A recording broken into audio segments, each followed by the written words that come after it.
This is Red versus Blue. My name is Mike Stark. And I'm Keith Curry. We want to reintroduce ourselves a little bit. I'm just an average guy that votes every election and tries to participate the best I can. Keith Curry is a former Newport Beach mayor and has worked in politics for the Reagan administration and so on. So we've got the conservative point of view from Keith, and then there's me, which who knows what that's all about. We're trying to present a podcast where we can speak civilly with each other. And so far, we've done pretty well. This is episode 7. Although the house is still insane, and there's a lot of old guys in there, old white guys. Well, and I tell you what, they nearly came to blows this week, not only in the House, but in the Senate. So, that's what happens when a mixed martial arts guy gets elected to the Senate. Everything becomes a smackdown. And, you had one congressman accuse McCarthy of hitting him in the ribs. I'm pretty sure if McCarthy had wanted to hit him in the ribs, he would have gone down. But, that just speaks to the how decorum has been so degraded in our Congress and in our institutions. And I think it's a symptom of Trumpism, but it's a symptom of destroyed social norms all the way across the board. When this stuff happens, it just begins to snowball, and more this sort of crazy, childish stuff happens on both sides.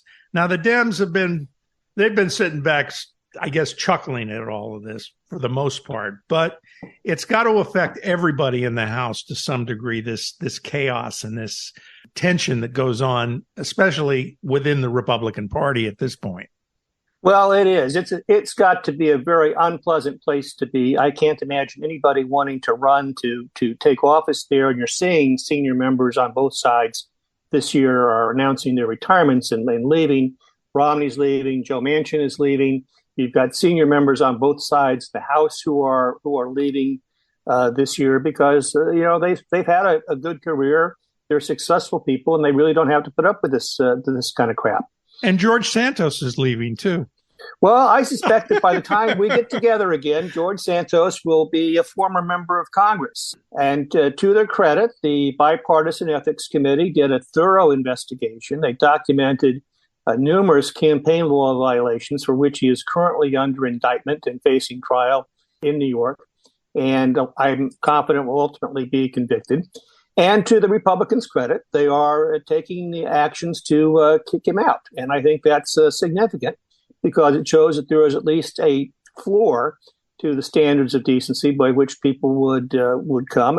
And it's important to note, too, that Republicans did kick Steve King a few years ago from Iowa off of his committees and then ran a primary challenger against him to defeat him for his, goofy, racist, pro-Nazi statements. The Democrats have been less willing to take those steps, but I think they understand it too. I mean, we do have an indicted, a second time indicted Democrat senator from New Jersey, but to their credit, most of his colleagues in the Senate have told him the right thing to do is to resign. And he hasn't, of course, because everybody stands their ground now, don't they? Yeah, everybody believes that there's that one juror that's going to get him off the hook. And in Menendez's case, that's exactly what happened first time.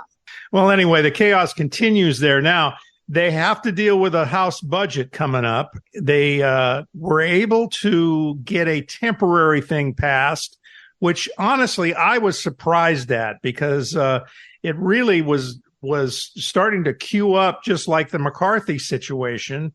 And I thought that what was going to happen was whatever would happen, and then they would throw Johnson out. But that didn't happen this time. What was the difference? Well, the difference was they've had 60 days worth of ultimately just awful bad press from the last time they tried this nonsense. And most of them have been so thoroughly excoriated that even they feel some shame. And that's a pretty low standard for a few of them. And Johnson's budget fix, which garnered bipartisan support, including a majority of the Republicans, was almost exactly the same fix. There were some minor tweaks to it and some structural things. But in terms of budget impact, it was fundamentally the same deal that McCarthy struck, 45 days ago to keep the government open. Johnson got a little bit more grace from his Republican colleagues because they didn't want to repeat the same episode again. and because they really haven't got the votes to force, even within the Republican caucus, to force the kind of cuts that they want. And what it really shows you is that this was all a personal issue by Matt Gaetz and 7 of his flunkies to take out McCarthy that had really nothing to do with public policy or the budget. Fortunately, Mike Johnson had the leadership skills to keep the government working. Now, is this more of a case of the demeanor of Johnson compared to McCarthy? Now, I always thought McCarthy had a fairly calm demeanor, but it seems that Johnson has an even calmer demeanor and can kind of weather this craziness a little better. Am I getting that right? I think if you were to look at them, you would say that Mike Johnson is probably an easier guy to talk to. He's a very religious guy, high moral values and standards. McCarthy is a very adept political strategist. He's very good at calculating, raising money. He understands the political issues 3 or 4 moves ahead. So he is a much better politician. But the issues that they had with him was not his political skills, which I think are pretty significant. It was his personal relationships with these goofballs. Yeah. And then they mustered the votes to get him out. Johnson, I think, has a deeper reservoir of goodwill and support among the Republican caucus, and that's why they chose not to or try and take him out now. And it appears that the Democrats are at least listening to Mike Johnson. Well, they're listening, and they can add. I mean, they saw that the budget deal does not include the big draconian budget cuts that the 8 congressmen were insisting upon, and they said this is a deal we can support. And it's they looked at the Senate, and the Senate said, "Okay, we've got a comparable deal here that we've worked out in a bipartisan way. So let's get this passed, keep the government going, and let's live to fight another day." That was a smart political move, and they cooperated. I don't want to spend a lot of time on this, but one more point. The 8 that are causing all the problems, or the 8 or 10 or however many there are, they don't seem to factor in when they complain about something and they want something taken out of a bill or put into a bill. They don't seem to factor in the fact that whatever they put in there has to go by the Senate, which is a little more conservative in their approach to bills. Is that a fair thing to say about that? Well, certainly a little bit more adult and realistic in terms of how you get something done. You want to sort of sit those 8 people down and let them watch the Sesame Street episode about how a bill becomes law, because they have fundamentally forgotten that story. Yeah, because the Senate, when things get to the Senate, although we did have the UAW fighter kind of going crazy in there, there's a couple nutty guys in the Senate on both sides, but they seem to be more level-headed in general. That's an interesting dynamic to me. That why would the Senate be less crazy than the House? Well, you've got to run statewide, and so you don't have a protected district where you're always pandering to your base, blue or red. True. And because of that, and you've got a 6-year term, so you don't have to worry about the election coming up in a matter of months. Right. And it's just historically has been a much more deliberative, thoughtful, adult body. You're right. Let's get back to the House budget. What do you see happening there? Are they going to get this thing passed? January is the deadline, right, for the next deadline. Or will they kick the can down the road a little further? What I think is going to be the outcome of the budget process is that there is not a reduction in spending. What's going to happen is they're going to force the Democrats to spend money on border protection, which we've acknowledged this week. There are more than 100 dangerous terrorist watch list people who have crossed the border at the southern border. We've now reached the point where there's bipartisan consensus that the border needs to be funded and greater resources put to protecting the border. That's going to be put in along with aid for Israel and Ukraine. The weird and unfortunate reality we live in is that many Republicans have opposed support for Ukraine, but that's going to be the price of the border security along with aid for Israel. And those 3 things, which will ultimately increase spending, are going to be the compromise that gets adopted by the Congress. So you foresee maybe the fringe elements coming to their senses and passing a budget? No, I foresee them getting rolled completely by the leadership and by external events, by the war in Israel, by Ukraine, and by the need for border security that they really can't oppose. And they're going to want to get this issue, past January and then past the election, so that we're not having a shutdown of the government before the election in November. They will be irrelevant to the deal that gets made. Oh, okay. Now we talk about something that I guess we're going to be talking about every episode, and that's the baggage of Donald Trump and the baggage of Joe Biden. And they both have plenty. You know, they're going to keep the porters employed for a long time carrying this baggage because it gets worse every week. Who should we start with first? Well, let's start with Joe Biden. Well, Joe Biden, you know, he was on the world stage this week with the president of China. He had a press conference right after that. And, you know, I watched it and he does look doddering. That's his problem that he can't overcome. Is there, and then when he did his speech to the CEOs the next day, the man can't read a teleprompter. He has a very difficult time with the cue cards they give him for the reporters. He agreed that the president of China is a dictator, and then tried to walk it back. So he makes sort of verbal gaffes, but he squints. He just reemphasizes his fragility every time he gets in front of a microphone, and that is just going to be a very bad formula and combination going into what's going to be a very vigorous election. Now, let's tell you a story. The president of China has a custom-made Chinese limousine, and he took the president out to see the limousine. And in Chinese media, they reported how impressed Joe Biden was with the Chinese limousine. Now, must be a thing about world leaders and their cars, because two stories. Nixon gave Brezhnev a Lincoln Continental, and Brezhnev got behind the wheel. Nixon got in the car with him, and he went at 80 miles an hour around the dirt roads at Camp David, nearly killed Nixon. But wow. Brezhnev loved the car. And Lyndon Johnson used to do that too. He had a Lincoln Continental, and he would take people around on the dirt roads at the Johnson Ranch just to let them know that he could drive fast.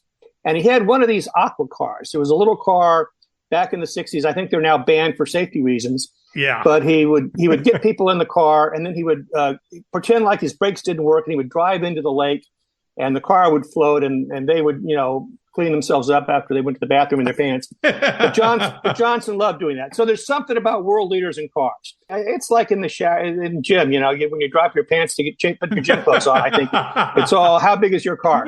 But the Chinese made a big deal about how impressive their car was to Joe Biden, and that is a source of now national pride in China. It's interesting how national pride is different in every country, isn't it? Cars seem to be a common denominator, though. I didn't see the car. Was it a nice car? It seemed to be a nice car, yeah. Apparently the president was impressed. Obviously. Okay, so age is the issue. And as you have mentioned numerous times, there's nothing he can do about that. There's nothing he can do about it. And another slew of bad polls. And here's the deal. December 6th is when filing closes for the Super Tuesday primaries. So the opportunity for anybody else to get on the ballot and run is really diminished, meaning that it's going to have to be, if he gets off the ballot, and it's going to have to be his choice, a decision that's made after delegates are selected, but before the convention. And that opens it up for a floor fight and a sort of free-for-all in terms of the Democrats, the convention selecting the nominee. On the other hand, if he stays on the ballot, these problems aren't getting any better. The economy continues to get low marks. 37% think they're doing better. Those are just terrible, terrible economic numbers to have. He had some more bad news in that a grand jury in Los Angeles has subpoenaed his brother as part of the Hunter Biden probe. That's continuing to heat up. Again, but in the fullness of time, that evidence will come out. But it's become now more serious with his brother being subpoenaed by the grand jury.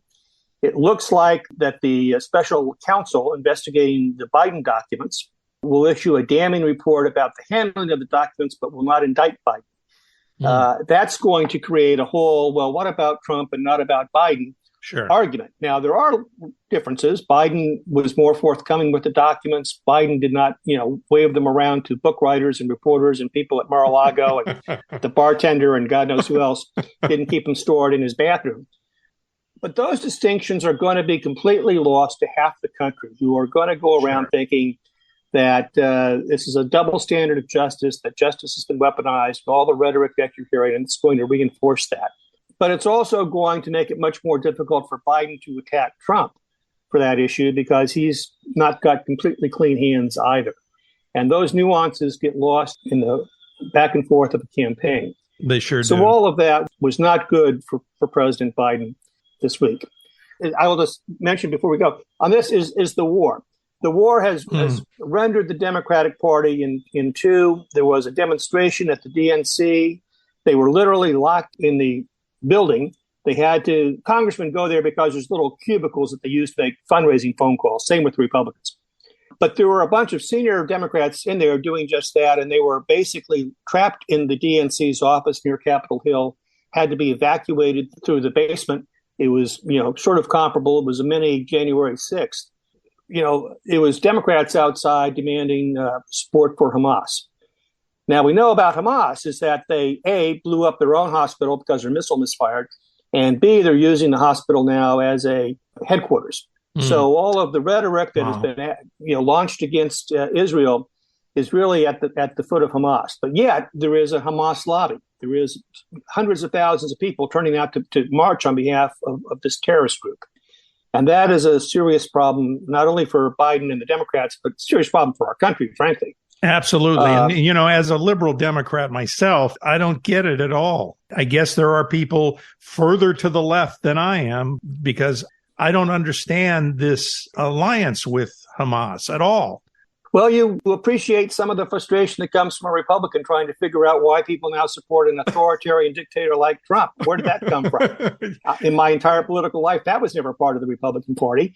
And I'm sure that there are millions of Democrats in Congress and across the country, or people like yourself, who look at that and go, when did we all of a sudden develop a pro-terrorist, anti-Israel, anti-Semitic lobby as part of this group I've been part of all of my life? Where did that come from? Yeah, exactly. And because it's been torn open and put into the public view, much like Trump has exposed the faults in some of the Republicans' philosophies, people are scratching their heads and trying to grapple with it. And none of that's good for America.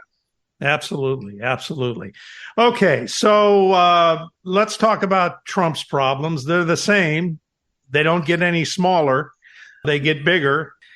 He did get the gag order dropped, which I found to be weird. Any idea why that happened? Well, it's a different judge and people want to protect free speech. And so they protected his free speech, and he promptly went out and attacked the judge and the clerk. And I think that the Trump strategy is to provoke the judge so that he can go to court and get a mistrial or win on appeal. He's given up his a strategy of trying to win this at trial. Right. So what he's trying to do is build a record for appeal, and he thinks the best way to do that is to so provoke the judge that he will be obligated to do things that will justify that overturning or appeal. This judge has been pretty calm. I mean, he sat back and he's let Trump speak, and the more he lets Trump speak, the more Trump hangs himself when he goes to court. And just like with these attacks on the judicial officials, after the gag order was lifted, he's going to lose this case. He's probably going to lose his company. And then he's going to go right into the hush money to the stripper case. And he's going to go right into the January 6th case in Washington and Georgia, potentially.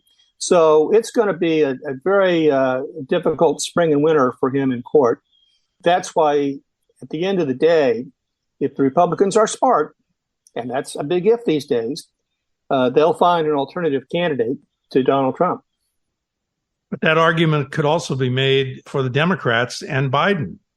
It's absolutely true for the Democrats and Biden, because now we have polls. Trump is, in fact, beating Biden. Biden's problems are becoming so, people either like or dislike Trump. They've made that decision before. Sure. People are just now beginning to decide that they don't like Biden because they think he's too old. And that's becoming a national consensus. So both parties are a slow-moving train wreck just heading for a disaster. And the first one that figures that out and gets an alternative candidate is the likely winner. So you think an alternative candidate on each side has a really good chance? Clearly, Nikki Haley's poll numbers are much better than Donald Trump's numbers. Yeah, she can appeal to independents, to women. She mitigates the abortion issue somewhat. Now, can she hold the base? That's the question. But I suspect she can versus Joe Biden. Sure. And so she is clearly a much better candidate than Trump would be, and could help the Republicans win an election that they ought to win. I suspect any Democrat who is not having to face the age issue, will have the Democratic base and will be able to make an appeal the way Democrats have. Remember, Democrats have won, 4 of the last 5 popular votes. But it's hard to do that if the majority of the country, and right now the great majority of the country, believes he's too old. And I guess a lot of this will play out as primary elections start to take place, right? That'll help make things a little clearer. If the Republican primary field continues to narrow and you get either one person or 2 people against Trump, that will help the Republicans get some kind of clarity, although the rules have been tweaked to help Trump. Nonetheless, if he begins to show weaknesses in the primary, I think he has really clay feet. I think he will fall apart. Biden's not going to be on the New Hampshire ballot. He's going to have to run as a write-in. Now, Johnson ran as a write-in in 68, and he actually won, but McCarthy came so close that it was deemed a loss, and Johnson pulled out. You could have a similar situation with Biden in New Hampshire, where he's the write-in candidate, but somebody else, comes close enough to people say, oh my God, it's time to go. So it sounds like we could have some very interesting political conventions this summer. They might actually be meaningful in terms of the selection of the nominee, which they haven't been really since, the 1950s maybe. Yeah, it's been rubber stamped pretty much every time, and it's been just a ceremonial type thing, right? Very overscripted and not a lot of drama. Now you've got a chance for delegates to actually sort of stop and look at each other and look at the country and say, okay, what do we need to do to win on both sides? Yeah, let's square this away, right? Right. Yeah. And in the meantime, Trump has basically shown, for all of the talk about Biden's age and tottering, Trump has just become a sputtering crazy guy. I mean, his discussions on vermin, his discussions on how he's going to take out his political opponents and weaponize justice and indict his opponents. None of that belongs in a democratic form of government. None of that is things that Republicans have traditionally believed in. Yeah, and it seems to me that the campaign is backing this rhetoric as well. That's the scary part to me. One thing is he gets up on the stage and he does what he does, which we all expected to do. But then the campaign will come out with some backup material that says, yeah, he's going to do that. It's a cult of personality. And so they all just sort of fall in line for dear leader. Year after year, there's always been that Hitler comparison. And everybody says, oh, you can't compare that person to Hitler. You can't do that. But the rhetoric of Donald Trump this time is sometimes word for word what Adolf Hitler was saying. It's over the top and completely inappropriate for an American president or any American political leader to engage in those kinds of things. But will it have an effect? It won't on the base, right? The base is solid. They're going to eat out of his hand no matter what. That's right. But the independent voters, the people that he needs to win in the suburbs, are appalled by that. And it makes it very difficult for a candidate carrying that baggage to win. But then again, what is their alternative? That's the thing. You can't beat somebody with nobody. Well, they're sitting there going, gosh, I think Trump is inappropriate. His language is offensive. He doesn't represent democratic values. But by golly, my gas bill is too expensive. I don't like Bidenomics. He keeps calling them Bidenomics. Right. And he's just too old and tottering to be president. So nobody wants that choice. What's it going to be like for someone like yourself to step into that voting booth next November and have 2 choices like you have? Well, it'll be the 3rd in a row, and I'll find some third-party candidate or a write-in to vote for. I might be with you. I didn't vote for Hillary, but I didn't vote for Trump either. So the dynamics of the state also changed things. Because I always said, well, if California was a state that mattered, I would have voted for Hillary, but it wasn't. Right. And it won't be this time either. All right. Anything else we need to cover? I think we covered it. We're going to take some time off again. We're retired and we enjoy our retirement. Please subscribe to the podcast if you haven't already. Who knows what's on the horizon? That's the beauty of politics now, is that it is crazy, but it's entertaining and there's always something to talk about. Every day is an adventure, and you just have to look in the newspaper to find the most outrageous thing of the day. So it's always going to be fun. Again, subscribe to the podcast, and we'll see you again next time. Thanks, everybody. Thanks for listening.